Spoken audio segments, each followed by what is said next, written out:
Bom dia a todos, a todas e a todes. Vamos dar início, ao nosso primeiro encontro do grupo de estudos em História Global da Ciência. Neste semestre,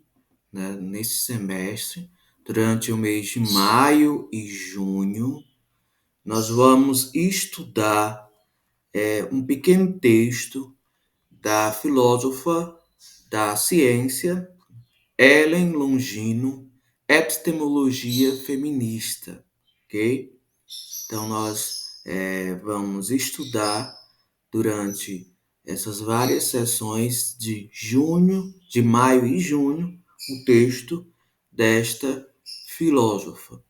Então, eu vou colocar abaixo, na descrição do vídeo no YouTube, um local que vocês podem abaixar o material ou comprá-lo, né? Gostaria também de pedir para que vocês divulguem as nossas sessões. Então, nós estamos fazendo essas sessões via YouTube, considerando que essas sessões podem chegar a mais gente, né? Como também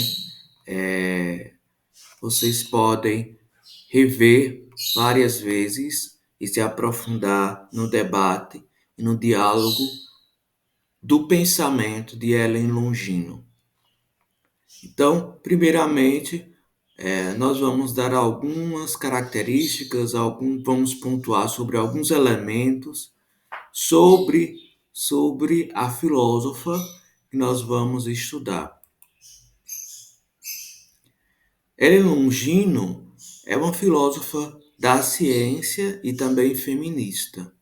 Logo, alguns de seus trabalhos, ela faz um elo entre a filosofia da ciência, os estudos relacionados a esse campo filosófico, como também aos estudos feministas, né?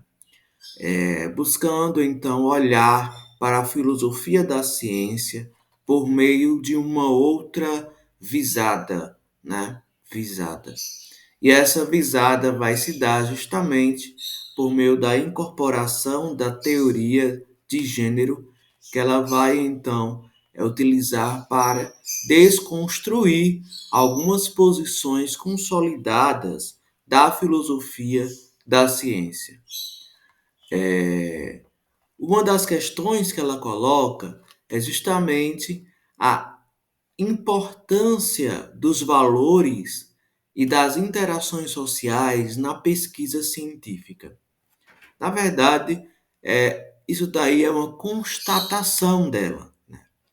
Então, muitas vezes, alguns cientistas eles se alvoram da ideia de neutralidade, de parcialidade, de imparcialidade. Então, ela vai dizer, olha, os valores e as interações sociais estão presentes na pesquisa científica, não é? As pessoas elas fazem suas escolhas, constroem metodologias por meio de determinados valores, né? E esses valores eles não são tecidos por meio de uma incorporação apenas intelectual. Então, de fato, as posições políticas, religiosas, econômicas influenciam também no andamento da pesquisa científica.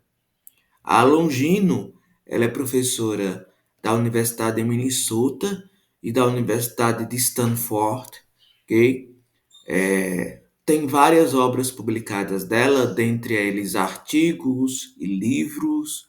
Nós temos A Ciência como Conhecimento Social, Valores e Objetividade na Investigação Científica, O Destino do Conhecimento, A Estrutura das Revoluções Científicas, Permite uma Revolução Feminista na Ciência. Que no Brasil temos poucas traduções, infelizmente. Então, boa parte das obras que eu citei são em inglês, né? Então, a tradução que nós temos, por exemplo, é desse artigo que nós vamos trabalhar, nós vamos refletir durante esses nossos encontros do grupo de estudo de História Global da Ciência, que é justamente esse texto, Epistemologia Feminista, que está no compêndio de Epistemologia, né?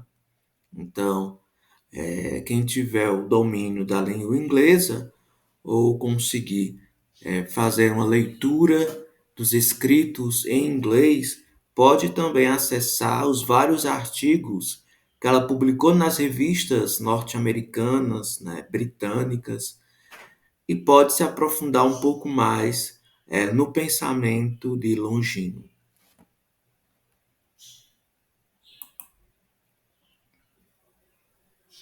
Então, vamos adentrar na discussão do texto, né? Esse texto dela, intitulado Epistemologia Feminista. Primeiramente, ela tenta colocar de uma forma clara o que é epistemologia e o que é feminismo, né? Isso se faz na ideia de tentar relacionar posteriormente essas categorias, né? Então, a epistemologia seria a investigação das condições de possibilidade do conhecimento, né? Então, seria estudar como esse conhecimento se produz e até que ponto é possível produzir determinado conhecimento de algo. O feminismo são posições, investigações, ações sociopolíticas, né, que buscam lutar contra a desigualdade sexual de sexo e gênero, né? Então, o feminismo é uma ação, mas também uma investigação, né, sociopolítica que busca justamente destronar essa ideia de inferioridade e superioridade relacionada às relações de gênero e à relação de sexo.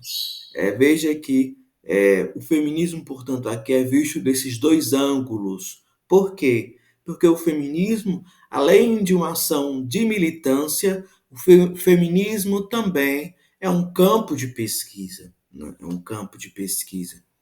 Então, veja que a relação entre epistemologia e feminismo vai se dar justamente enquanto espaços de se pensar o saber. E para além de se pensar o saber, quais as possibilidades para isso, né? Para isso.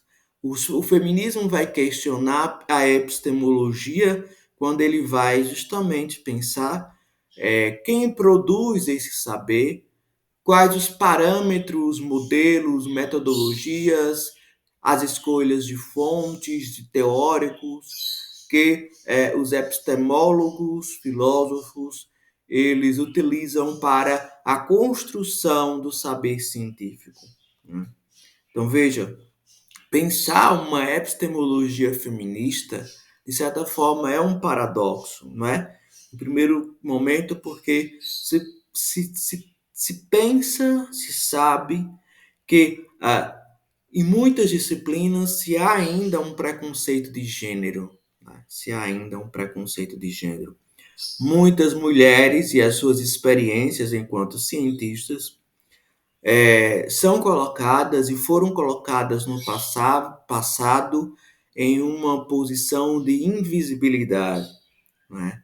Devido justamente às relações de gênero. Então, o primeiro ponto é justamente ter a clareza desse preconceito de gênero que é infiltrado em algumas disciplinas científicas, né? Por exemplo, lá no século XIX,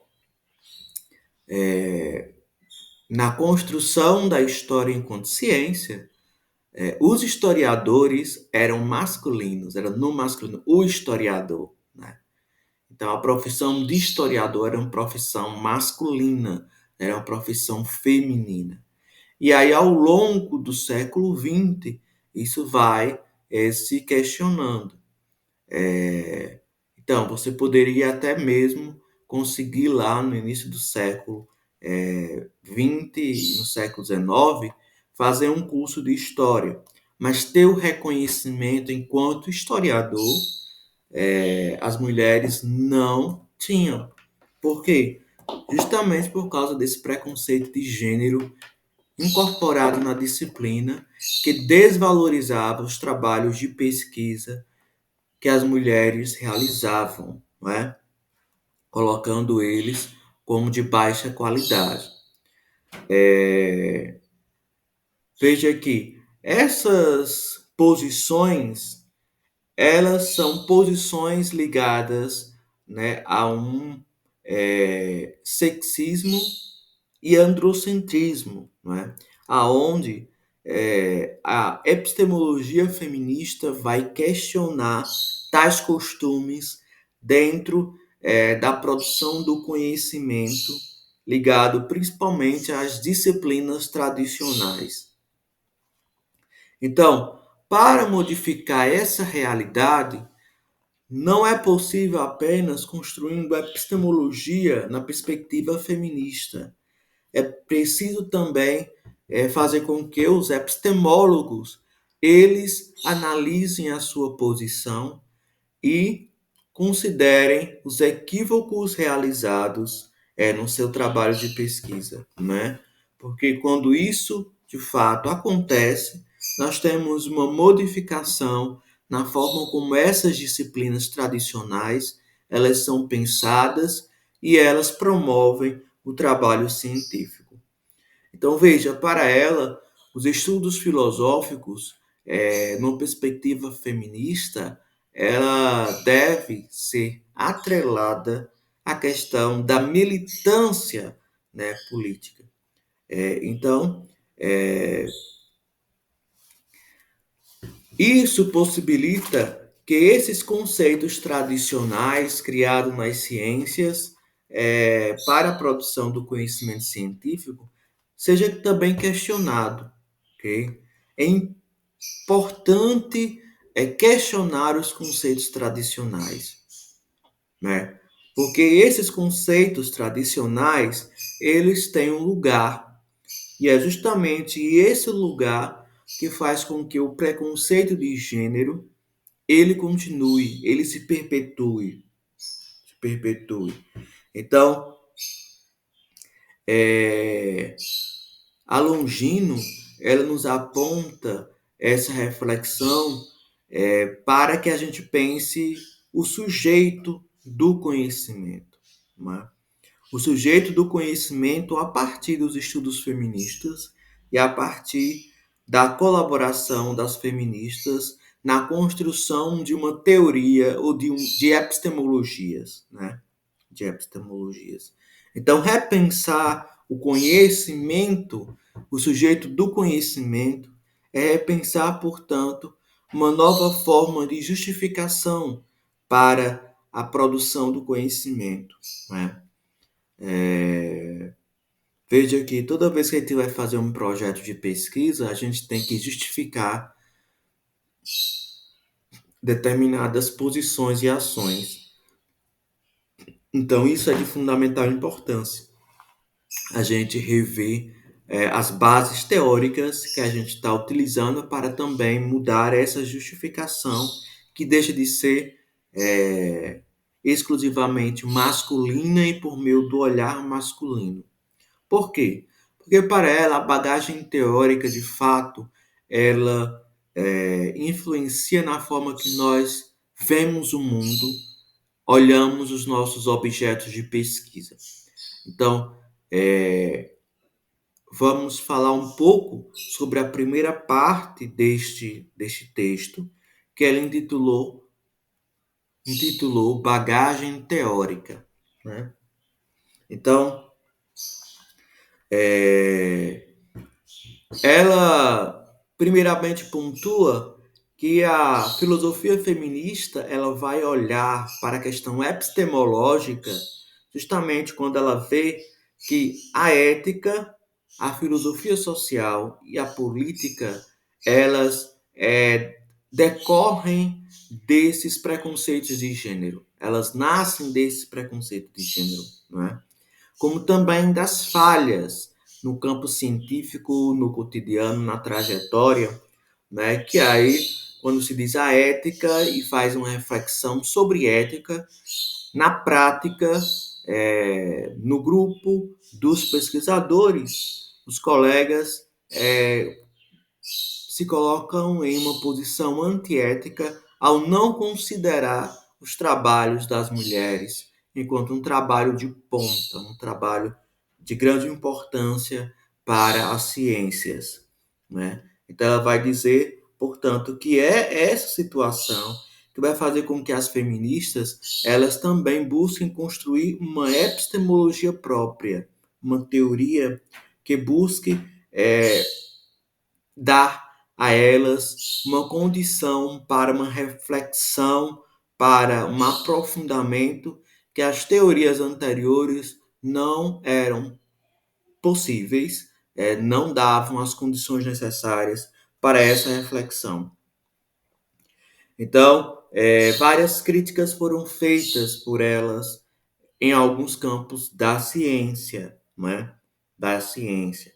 Então nós temos aí as que fizeram uma crítica no campo das ciências humanas, ciências políticas, nas ciências exatas e naturais, na psicologia educacional, na história da filosofia. Então cada uma em sua área de pesquisa buscou fazer uma crítica em relação a essas abordagens. Portanto, nós temos aí não uma epistemologia feminista, mas nós temos uma pluralidade, uma diversidade de epistemologias científicas, ok? E feministas. Uma diversidade de epistemologia feministas.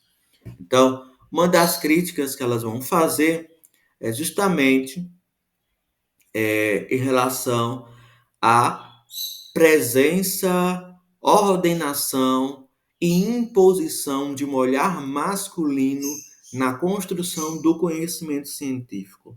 Nesse sentido, dos grupos que vão criticar essa perspectiva é justamente as feministas das ciências naturais e físicas, né, como a Ruth Bley e a Anna Faustin, a Ruth Haber, né, dentre outras.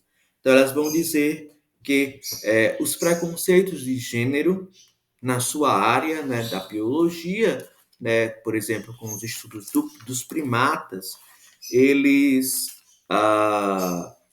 colocam por meio de uma análise da biologia uma dicotomia, né, entre macho e fêmea, mas para além disso reforça uma representação de que o macho deve dominar a fêmea, né?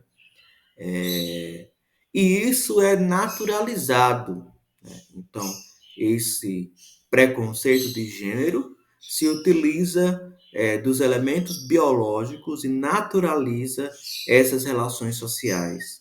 Então, elas vão dizer, olha, isso para eles norteia o que é uma boa ciência. Então, uma boa ciência seria aquela que se nortearia, se orientaria pela perspectiva, pela visão masculina da ciência, né? E aí é justamente isso que elas irão criticar, ok?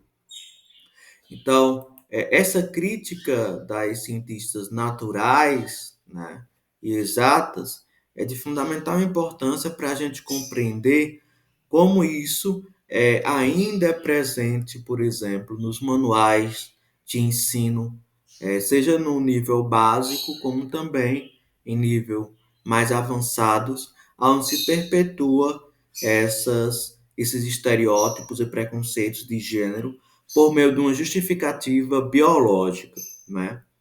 e como as pessoas utilizam isso. Então, a Evelyn Kellen, né, Kellen, vai justamente dizer, olha, a crença é uma molécula mestre, essa molécula mestre seria justamente a masculina, definiu, né, todo um campo de pesquisa que foi a biologia celular, biologia evolutiva, a genética. E essa definição vai orientar várias pesquisas. Isso, logicamente, vai afastar, né, ou excluir todas as perspectivas que são contrárias para Kelly, né, a essa ideia de molécula mestra, né, mestra. Então,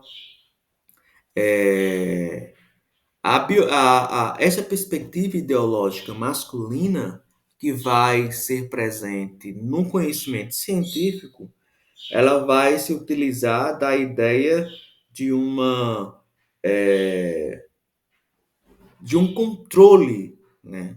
De um controle na ciência, em sua produção, mas também em sua propagação, né? Em sua propagação.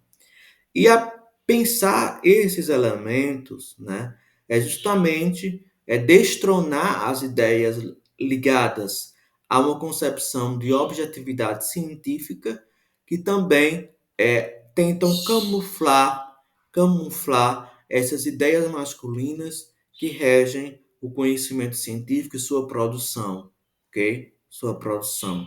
Então, para ela, a ciência ela é movida por uma orientação cognitiva, né?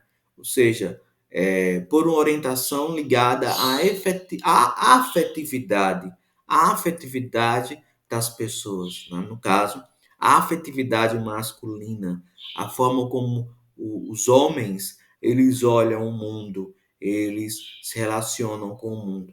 E aí se desenvolveu, de fato, uma psicossocial masculina marcada, né, por alguns elementos que vão caracterizar a ciência, né? Então, muitas vezes, essas características se colocam como se fosse a produção da ciência em uma perspectiva homogênea, universal, mas de fato são características de um grupo social, de um grupo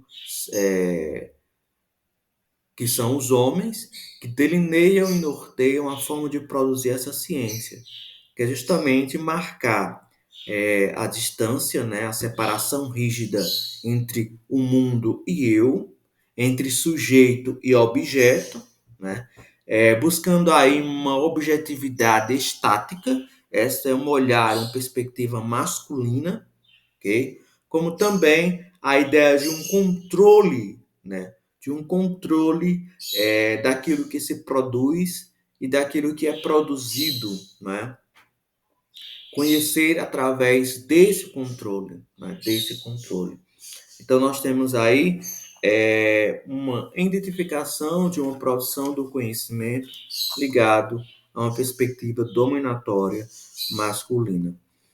Então, a crítica feminista ela acaba destronando essa perspectiva, principalmente levando em consideração que essas teorias do conhecimento de bases empíricas, né, elas estão repletas de estereótipos de gênero. E esses estereótipos de gênero, de fato, são nocivos e distorcem, né,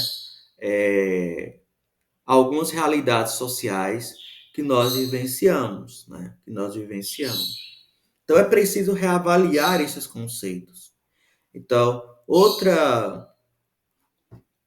outro grupo, né, dentro das feministas são as feministas ligadas às ciências sociais, como a Dorothy Smith, né, a Dorothy Smith. Para ela, homens e mulheres experimentam o mundo de forma diferente. Se os homens e as mulheres experimentam o mundo de forma diferente, logicamente, a forma como cada um constrói a ciência vai ser também diferente, né? Os homens, eles já recebem muita coisa pronta. Eles vão apenas fazer uma manipulação. Já as mulheres, elas são colocadas nessa relação enquanto aquelas que processam a matéria-prima do mundo. E aí, logicamente, a Smith está fazendo uma crítica a essa divisão social e de sexo do trabalho científico, aonde se colocam que muitas vezes é, as cientistas, né, mulheres, elas são responsáveis e elas conseguem fazer apenas um processamento da matéria-prima, né? Enquanto os homens, eles fazem um conhecimento mais profundo, mais abstrato, para além desse processamento de matéria-prima. Em outras palavras, né? O que se colocavam era que as mulheres são para sempre, iniciantes na pesquisa, né? E os homens seriam aqueles que conseguiriam ser cientistas, que não precisaria, portanto, de um apoio de outros cientistas para conseguir construir o saber científico, não é? Então veja como isso é forte e como de fato isso vai impactar na produção do conhecimento, na visibilidade dessas mulheres na ciência, né? Não é à toa que no século XX foi muito forte a luta delas de conseguirem cargos nas universidades, né? Porque cargos nas universidades brasileiras pressupõem justamente uma força em uma visibilidade enquanto cientista, né? Enquanto cientista. Como também maior possibilidade de investimento científico para a produção científica. Então, veja, muitas vezes, em alguns países, os homens, né, cientistas, não conseguiam abrir espaço para as mulheres, colocando justamente esses elementos como norteador das suas seleções. Não muito distante, mas também hoje acontece, nós sabemos que essas seleções elas não são tão neutras assim, né? Então, é isso que as feministas estão dizendo. Que as seleções para a entrada das universidades, elas se dão também por outros critérios. Não apenas o critério da capacidade científica e da produção da ciência, ok? E é justamente isso que elas querem se posicionar também contrárias. Então, outro grupo seriam as cientistas políticas. Para as cientistas políticas, as mulheres eram dominadas na ciência, então elas buscavam igualdade das cientistas dentro do campo de pesquisa de cada um. Como a sociologia, as ciências políticas também vão rejeitar uma perspectiva epistemológica ligada ao positivismo, né? E ao empirismo, porque ambas vão dizer que essa perspectiva positivista ela é inimiga da filosofia do filósofo de pensar uma filosofia para além desses ditames tradicionais ligados ao masculino, ok? Ao masculino. Portanto, rejeitam a teoria de Augusto Comte, mas também as teorias construídas pelo chamado positivismo lógico, né? Positivismo lógico, que defendiam uma visão de mundo pseudocientífica e defendiam que no século XX as ciências sociais e o olhar das ciências sociais fossem controlados e até mesmo rejeitados, né? Por quê? Porque as ciências sociais elas se movem muito por uma aproximação subjetiva como objeto, né? Por exemplo, o antropólogo, quando vai fazer uma observação participante em uma comunidade indígena ou uma comunidade quilombola ou em outras comunidades, como em festas religiosas, essa observação participante ela é íntima, ela é próxima, né? Ela é próxima. A subjetividade, portanto, se envolve e há uma aproximação maior entre o eu e o mundo, entre o sujeito e o objeto. Então, outro grupo seriam as filósofas que trabalham com a história da filosofia, né? Para elas, em primeiro lugar, as mulheres eram excluídas, né, do cânone da história da filosofia. Porque na história da filosofia, se vocês pegarem, né, livros bastante tradicionais que fazem aquela visão geral da história da filosofia, só tem homens, né? Então, cadê as filósofas? Elas foram, de fato, excluídas desse cânone, né? Então elas lutam justamente para ter visibilidade nesses cânones, porque quem estipula, quem ordena e quem escolhe esses cânones são os filósofos, né, masculinos que estão no poder.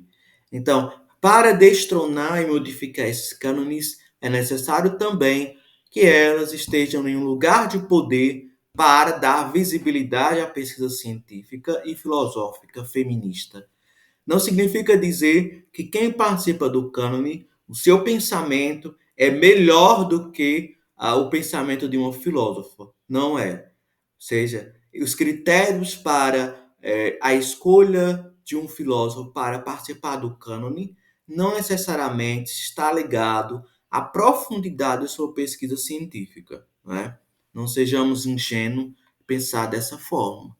Então, a teoria feminista, as feministas filósofas hoje fazem essa crítica para desconstruir essa perspectiva masculina, sexista, né, preconceituosa que está presente no cânone da história da filosofia. Como também alguns filósofos vão acabar desmerecendo o trabalho intelectual das mulheres, né, das filósofas, dizendo que a filosofia produzida pelos homens é uma filosofia racional, né? Racional, e que as mulheres não conseguiriam construir essa filosofia racional, porque elas são movidas muito pela subjetividade, pelas emoções. Então veja que, novamente, vai trazer elementos que busquem inferiorizar o pensamento feminista e, logicamente, destronar e desvalorizar o pensamento e o trabalho intelectual das filósofas feministas, né?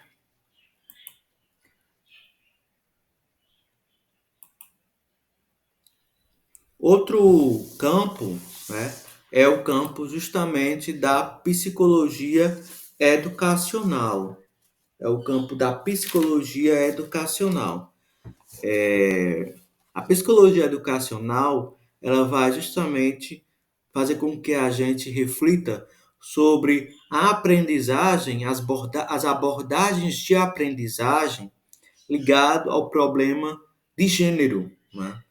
E como a identidade de gênero e as normatizações do comportamento ligado ao gênero, elas acabam afetando as normas cognitivas. Então, a forma de se pensar a educação ligada a uma perspectiva de gênero, né, vai afetar a forma como no grupo, na sociedade, na escola, né, essa aprendizagem vai ser incorporada, ela vai se fazer. Ou seja, olhando uma psicologia da educação masculina que incorpora uma perspectiva de aprendizagem na vida de jovens e crianças, nós temos aí uma adequação das mulheres, das meninas, a essa perspectiva. E aquelas que não conseguem se adequar, elas são excluídas desse processo de aprendizagem, né? Processo de aprendizagem.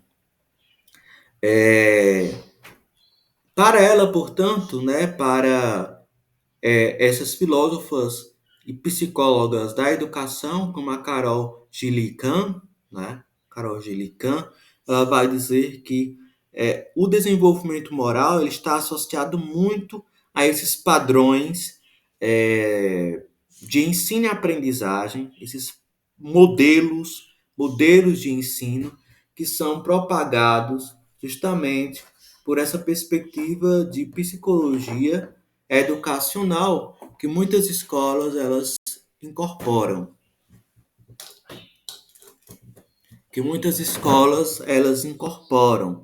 muitas entidades e instituições educacionais incorporam. Então veja que isso faz com que descarte todas aquelas possibilidades de aprendizagem desligadas desse olhar masculino de educação. E por isso, né, toda a ciência e modelo de ciência ensinado nas escolas, por exemplo, ela segue essa concepção de conhecimento científico masculino. E a gente incorpora isso de forma muito naturalizada.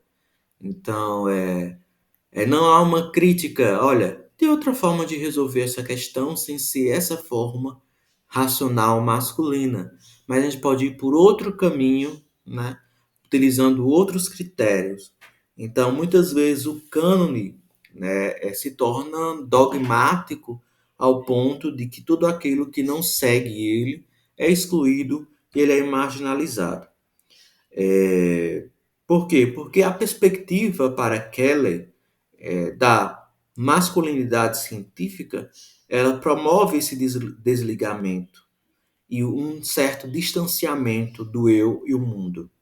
Ele controla os objetos do conhecimento, busca controlar, né, esses objetos do conhecimento, tendo, portanto, qual total controle, domínio, né, daquilo que é posto, que é colocado. Né? Ou a tentativa ou a ingenuidade de ter total domínio, né? Mas tentar controlar o máximo possível. Essa é uma perspectiva masculina, né? Masculina. Então, a forma de feminilidade, né, que se contrapõe a essa perspectiva masculina da ciência. Por quê? Porque as mulheres, o feminino, eles olham de forma diferente para o objeto do conhecimento. Eles utilizam outras formas de identificação, ok? E é possível, então, compreender que isso se faz justamente para um aprofundamento maior do objeto da ciência, né? Então, as mulheres, de fato, constroem o conhecimento científico através de experiências de encandeamento ou experiências de relação, ok? De relação. E não uma experiência de diferença, que é justamente o olhar masculino, que olha para o objeto científico por meio de uma perspectiva de diferença. Quente, frio, a diferença, né?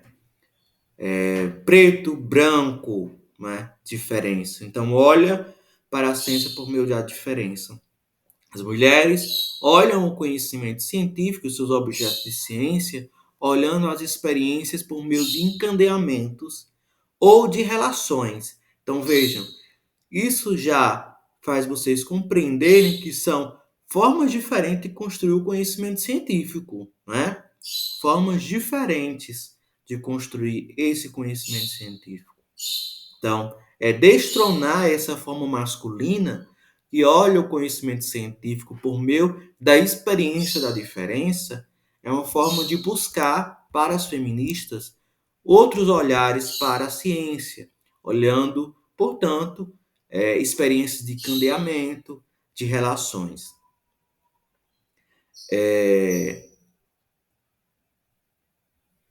Por exemplo, para as feministas é importante olhar as combinações de conceitos, de atitudes, não é? E não tentar fazer uma mensuração só, como o pensamento masculino faz, de uma coisa ou outra, né? E aquela outra que não se enquadra, ela é colocada ao lado, não é utilizada. Então, as mulheres vão tentar perceber, mas quais os elementos que ligam essa outra coisa que não se encaixa, né? Até mesmo porque isso pode ajudar a pensar um mundo muito mais complexo, muito mais interligado, muito mais em rede do que esse mundo dicotômico, né? Esse mundo da diferença, como se existisse apenas uma coisa ou outra. Então veja que, logicamente, elas estão criticando uma lógica racional que foi construída desde os gregos, né? Uma lógica ocidental de pensar a ciência, a filosofia e o conhecimento científico, seja ele natural, exato, humano, né? A ciência. Então, olhar, portanto, as conexões, as combinações de conceitos e atitudes, pensando que para elas as atitudes, né, os valores, os interesses movem também a produção do conhecimento. Então, é importante também olhar essas questões para se ter uma posição política em relação àquilo que vem a você, o saber científico que chega a você, ok? Então, no encontro de hoje, nós vamos encerrar lendo justamente essa frase que está no texto da Longino, que tenta resumir um pouco daquilo que ela vai tratar nesse tópico, ok? Não existe uma epistemologia feminista única. O que existe é uma superabundância feminista de ideias, aproximações e argumentos que têm em comum somente o comprometimento de seus autores com a exposição e a reversão da derrogação das mulheres e do preconceito de gênero das fórmulas tradicionais, ok? Então, essa citação resume um pouco aquilo que a gente tratou sobre esse tópico do texto da Longino, ok? Então, daqui a 15 dias, né, nós vamos tratar outra parte do texto da Longino, ok? Que é chamada Repensando o sujeito, que ela vai tentar repensar o sujeito do conhecimento a partir justamente das teorias de gênero, né, a partir dos estudos feministas, tentando desconstruir essas fórmulas tradicionais, no caso dela da filosofia da ciência, mas também as fórmulas tradicionais das disciplinas científicas que norteiam a produção da ciência, do saber científico ainda hoje.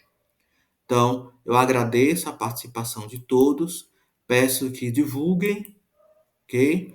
Nosso encontro de estudos de filosofia da ciência, divulguem o canal e até o nosso próximo encontro daqui a 15 dias, ok? Um abraço a todos e paz e bem.